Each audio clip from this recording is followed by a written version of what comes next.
You have done this jump 1,000 times. This one is different. The foot lands, it sticks, your body keeps rotating, your knee cannot.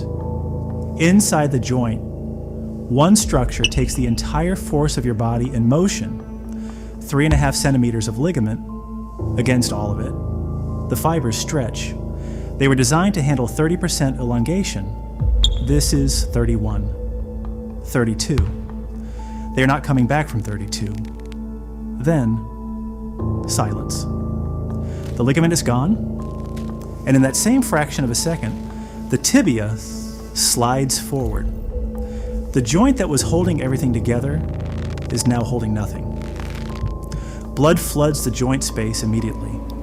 The swelling you see from outside is the body's emergency response to a structure it can never fully rebuild on its own. Surgery, 9 months minimum. Some athletes return.